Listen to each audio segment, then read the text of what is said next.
Why does the universe exist? Why is there a world? Okay, all right. This is a cosmic mystery. Be solemn. Why is there a world? Why are we in it? Why is there something rather than nothing at all? I mean, this is the super ultimate why question. So I'm going to talk about the mystery of existence, the puzzle of existence, where we are now in addressing it, and why you should care. And I hope you do care. The philosopher Arthur Schopenhauer said that those who don't wonder about the contingency of their existence, of the contingency of the world's existence, are mentally deficient. All right, that's a little harsh, but still. So this has been called the most sublime and awesome mystery, the deepest and most far-reaching question man can pose. It's obsessed great thinkers. Ludwig Wittgenstein, perhaps the greatest philosopher of the 20th century, was astonished that there should be a world at all. He wrote in his Tractatus, Proposition 4.66, it is not how things are in the world that is the mystical, it's that the world exists. And if you don't like taking your epigrams from a philosopher, try a scientist. John Archibald Wheeler, one of the great physicists of the 20th century, the teacher of Richard Feynman, the coiner of the term black hole, he said, I want to know, how come the quantum? How come the universe? How come existence? And my friend Martin Amis, by the way, I'll be doing a lot of name dropping in this talk, so to get used to it. My dear friend Martin Amis once said that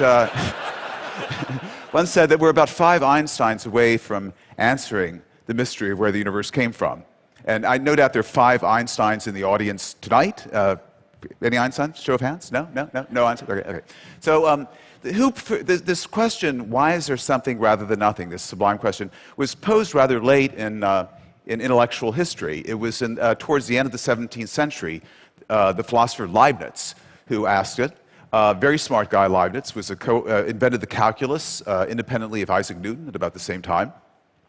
But for Leibniz, who asked, why is there something rather than nothing, this was not a great mystery. You know, he either was or pretended to be an Orthodox Christian in his metaphysical outlook. And he said, it's obvious why the world exists, because God created it. And God created indeed out of nothing at all. That's how powerful God is. He doesn't need any pre-existing materials to fashion a world out of. He can make it out of sheer nothingness, creation ex nihilo. And by the way, this is what most Americans today believe. There's no mystery of existence for them. God made it. Okay, so let's put this in an equation.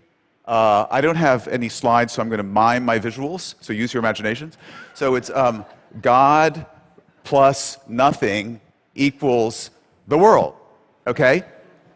Now, that's the equation. And so maybe you don't believe in God. Maybe you're a scientific atheist or an unscientific atheist, and you don't believe in God, and you're not happy with it. By the way, even if we have this equation, God plus nothing equals the world, there's already a problem. Why does God exist? You know, God doesn't exist by logic alone unless you believe the ontological argument, and I hope you don't, because it's not a good argument. So, you know, it's conceivable if God were to exist, he might wonder, you know, I'm eternal, I'm all-powerful, but where did I come from? Whence then am I? God speaks in a more formal English, and so one theory is that God was so bored with pondering the puzzle of his own existence that he created the world, you know, just to distract himself. But anyway, so let's first forget about God. So take God out of the equation, we have blank plus nothing equals the world.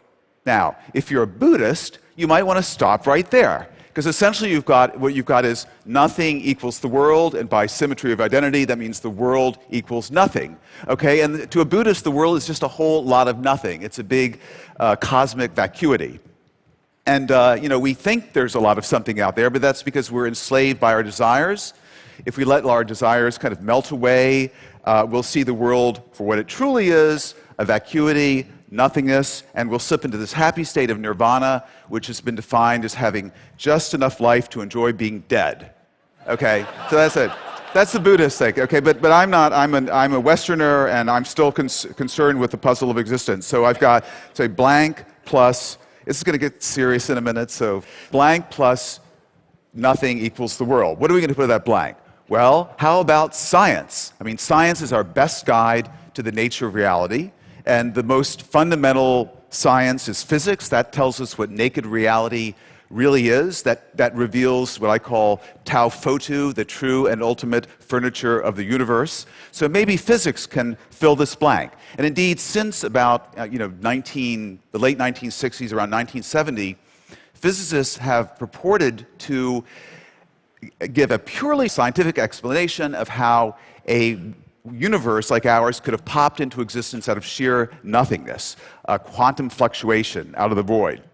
Stephen Hawking is one of these physicists, more recently Alex Vilenkin. And the whole thing has been popularized by another very fine physicist and friend of mine, Lawrence Krauss, who wrote a book called A Universe from Nothing. And Lawrence thinks that he's a militant atheist, by the way, so he's gotten God out of the picture. The laws of quantum field theory, the state-of-the-art physics, can show how out of sheer nothingness, no space, no time, no matter, nothing, a little nugget of false vacuum can fluctuate into existence and then, by the miracle of inflation, blow up into this huge and variegated cosmos we see around us. Okay, this is a really, it's an ingenious scenario. It's very speculative. It's fascinating, but I've got a big problem with it. And the problem is this. It's a pseudo-religious point of view. Now, Lawrence thinks he's an atheist, but he's still enthralled to a religious worldview. He sees physical laws as being like divine commands. You know, the laws of quantum field theory for him are like fiat lux, let there be light. The laws have some sort of ontological power or clout that they can inform the abyss that it's pregnant with being. They can call a world into existence out of nothing. But that's a very primitive view of what a physical law is, right? We know that physical laws are actually generalized descriptions of patterns and regularities in the world. They don't exist outside the world. They don't have any ontic cloud of their own. They can't call a world into existence out of nothingness. That's a very primitive view of what a scientific law is.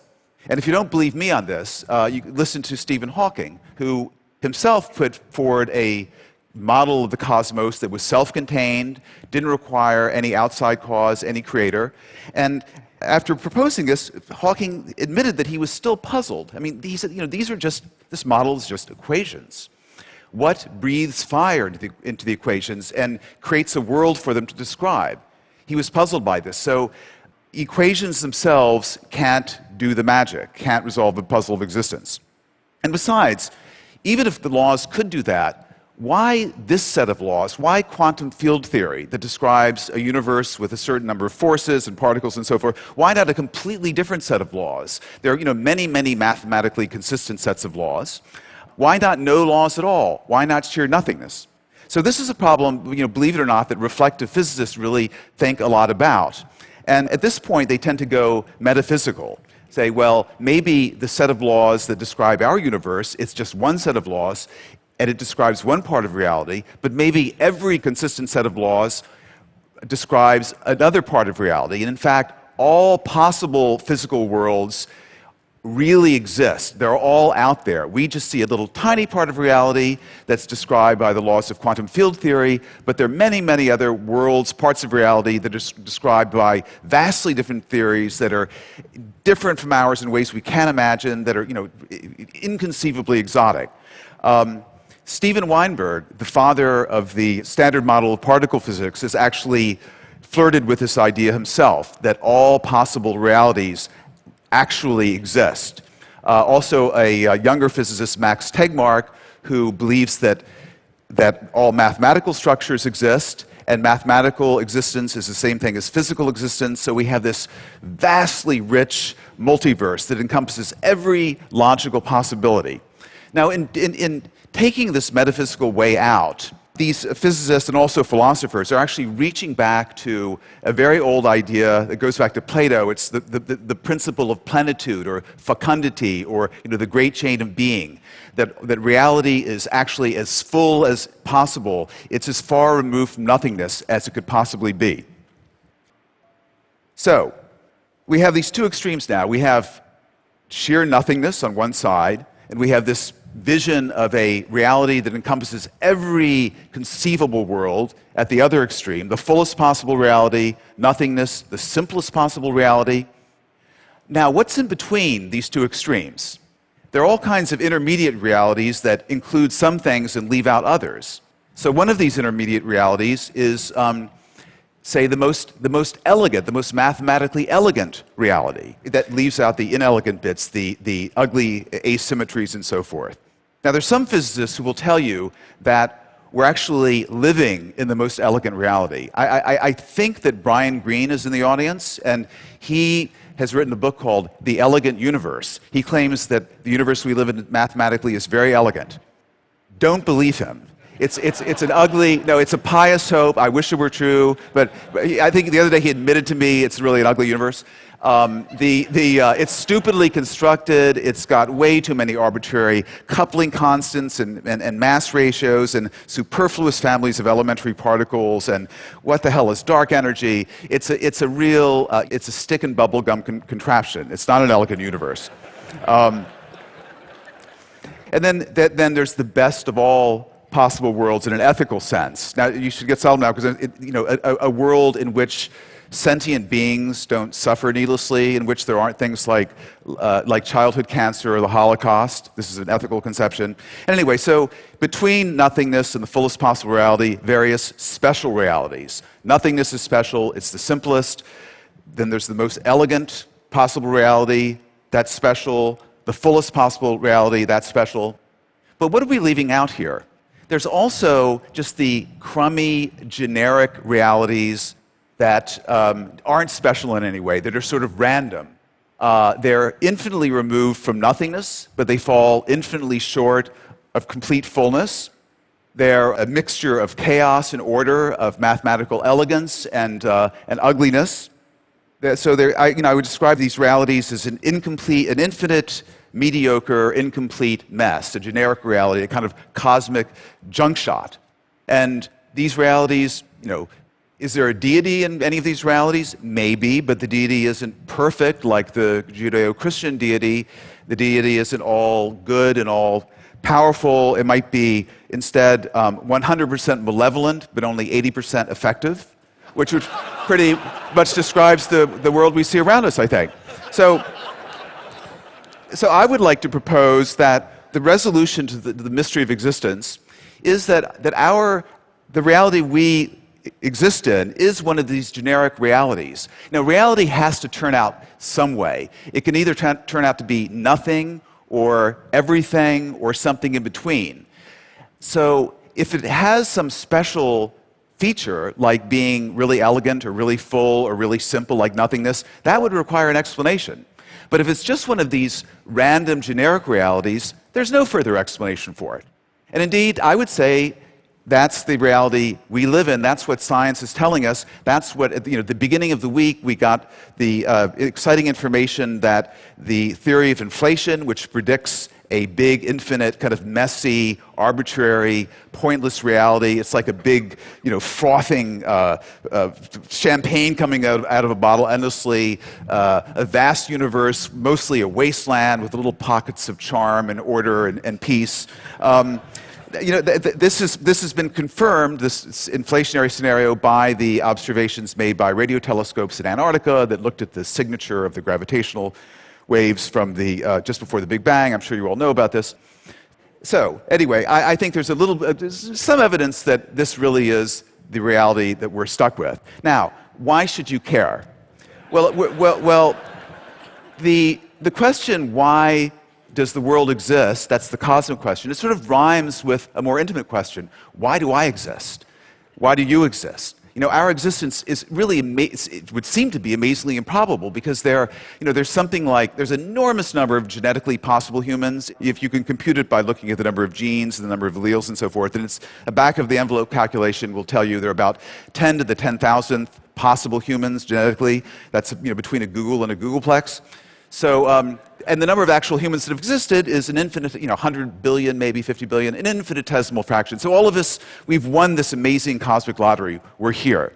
Okay, so what kind of reality do we want to live in? Do we want to live in a special reality? What if we were living in the most elegant possible reality? Imagine the existential pressure on us to live up to that, to be elegant, not to pull down the tone of it. Or what if we were living in the fullest possible reality? Well, then our existence would be guaranteed because every possible thing exists in that reality, but our choices would be meaningless. You know, if I really struggle morally and agonize and I decide to do the right thing, what difference does it make? Because there are an infinite number of versions of me also doing the right thing and an infinite number doing the wrong thing. So my choices are meaningless.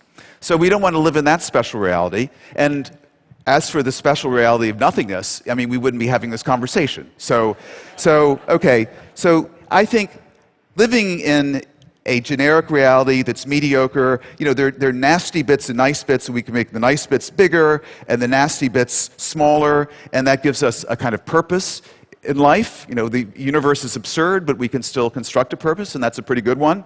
And the overall mediocrity of reality kind of resonates nicely with the mediocrity we all feel in the core of our being. And I know you feel it. I mean, I know you're all special, but you're still kind of secretly mediocre, don't you think? So anyway, you may say, you know, this puzzle of mystery of existence, it's just, you know, silly mystery mongering. You're not astonished at the existence of the universe.